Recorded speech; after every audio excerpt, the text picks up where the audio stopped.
1931년에 노벨 화학상을 받은 어떤 기술이 있었는데요. 이게 인류의 운명을 좌우할 뻔한 정말 거대한 문제 두 가지를 해결했어요. 그 기술이 뭐냐면 바로 고압 화학법입니다. 아니 대체 이 기술이 뭐길래 세상을 그것도 두 번씩이나 구했다는 걸까요? 지금부터 그 진짜 놀라운 이야기를 한번 파헤쳐보죠. 자, 모든 이야기의 시작은 바로 알프레드 노벨의 유언에서부터 출발합니다. 그의 생각은 아주 명확했어요. 인류에게 가장 큰 혜택을 준 사람에게 상을 줘라. 바로 이게 노벨상의 핵심 정신인 거죠. 그런데 말이죠. 1931년에 인류에게 가장 큰 혜택을 준 기술은 바로 화학 고압법입니다 하고 발표가 났을 때 아마 사람들은 다들 고개를 갸우뚱했을 거예요. 화학 고압법?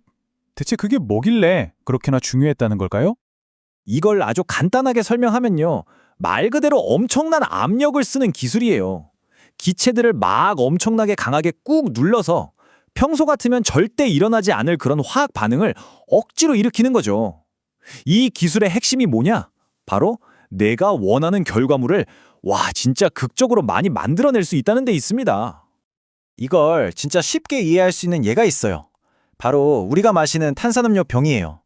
병 안에서는 엄청 높은 압력으로 이산화탄소 기체가 물속에 억지로 녹아있잖아요? 근데 뚜껑을 딱 따는 순간 압력이 확 낮아지면서 기체가 막 뿜어져 나오죠? 바로 이겁니다. 압력은 기체가 액체 속으로 사라지는 것처럼 부피가 줄어드는 방향으로 화학 반응을 밀어붙이는 거예요. 이 정말 단순한 원리가 곧 세상을 바꿀 열쇠가 됩니다. 자, 그럼 이 기술이 해결한 첫 번째 거대한 문제로 한번 넘어가 볼게요. 그건 바로 전 세계를 먹여 살리는 문제. 다시 말해 식량 위기였습니다. 20세기 초반에요. 인류는 정말 거대한 시한폭탄 두 개를 안고 있었어요. 첫 번째는 식량 생산에 꼭 필요한 비료가 바닥나고 있다는 거였고, 두 번째는 산업의 피라고 할 수 있는 석유가 고갈되고 있다는 거였죠. 하나는 전 세계가 굶주리는 걸 의미했고, 다른 하나는 문명이 그냥 멈춰버리는 그야말로 재앙을 의미했습니다. 그때 당시의 식량 생산은요, 오직 칠레 초석이라는 천연 비료 딱 하나에만 의존하고 있었어요. 근데 문제가 뭐냐면 이 자원이 이제 거의 바닥을 보이고 있었다는 거죠. 인구는 계속 늘어나는데 비료가 없다? 이건 뭐? 대규모 기아 사태는 피할 수 없는 미래였던 겁니다. 바로 이 절체절명의 위기 상황에서 우리의 첫 번째 주인공 칼 보슈가 딱 등장합니다. 이 사람이 뭘 했냐면요, 말 그대로 공기 중에서 비료를 만들어내는 방법을 찾아낸 거예요. 사실 이야기의 시작은 프리츠 하버라는 다른 화학자였어요. 이 사람이 실험실에서는 공기 중의 질소랑 수소를 합쳐서 암모니아, 그러니까 비료의 원료를 만드는 데 성공했거든요. 근데요, 이걸 실험실이 아니라 공장에서 대량으로 만들어내는 건 이건 완전히 다른 차원의 문제였어요.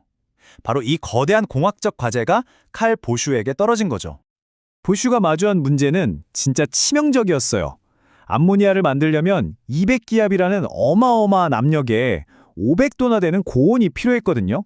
근데 이 환경에서 수소 기체가 강철로 만든 반응 용기를 막 부식시키고 약하게 만들어버리는 거예요.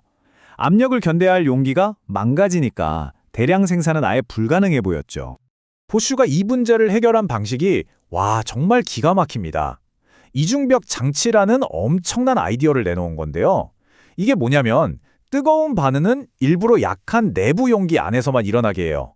그리고 그 바깥쪽 공간을 차가운 고압가스로 꽉 채워버리는 거죠. 이렇게 하니까 어떻게 되냐면 안쪽 용기는 뜨거운 온도만 버티면 되고 튼튼한 바깥쪽 용기는 차가우니까 높은 압력만 견디면 되는 거예요.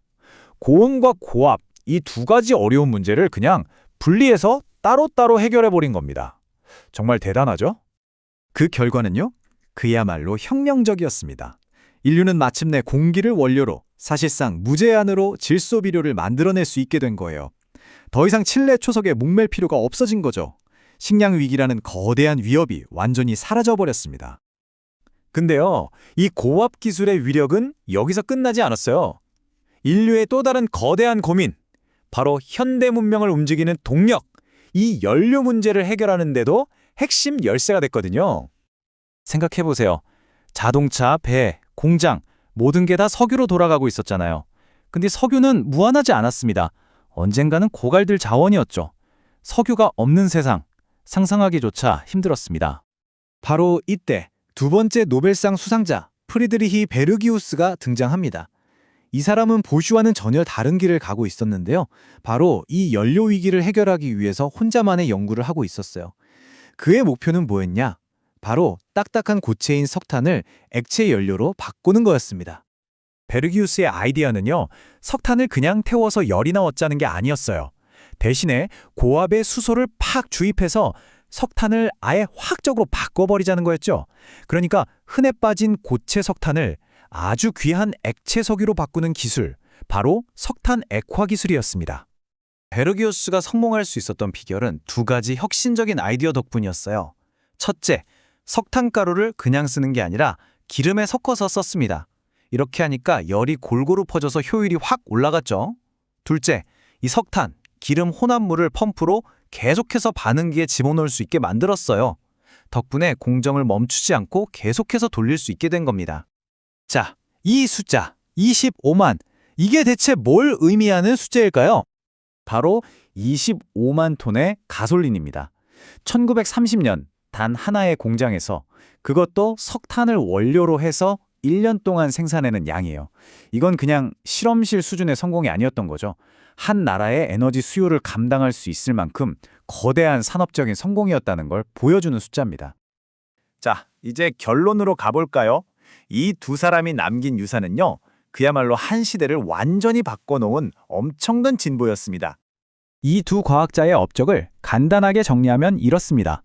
칼 보슈는 공기로 비료를 만들었고, 프리드리히 베르기우스는 석탄으로 연료를 만들어냈죠. 둘 다 우리 주변에 널려있는 가장 흔한 물질에다가 고압이라는 마법을 걸어서 인류가 가장 절실하게 필요로 하던 자원을 창조해낸 겁니다. 그러니까 핵심은 이거예요. 이들의 고압 기술은 단순히 새로운 물질을 만들었다, 이걸 넘어서요, 전 세계적인 위기를 막았고, 흔한 재료로 사실상 무한한 자원을 만들어냈고, 또 필수품의 가격을 낮춰서 인류 전체의 삶을 더 좋게 만들었습니다. 그야말로 화학기술의 새로운 시대를 활짝 연 거죠. 부슈와 베르기우스는 압력이라는 도구를 극한까지 활용해서 자기 시대의 위기를 해결했습니다. 이걸 보면 이런 생각이 들죠. 그렇다면 지금 우리 시대의 위기를 해결하기 위해서 우리는 과연 어떤 새로운 도구를 발명하고 또 활용하게 될까요? 한 번쯤 생각해 볼 만한 질문인 것 같습니다.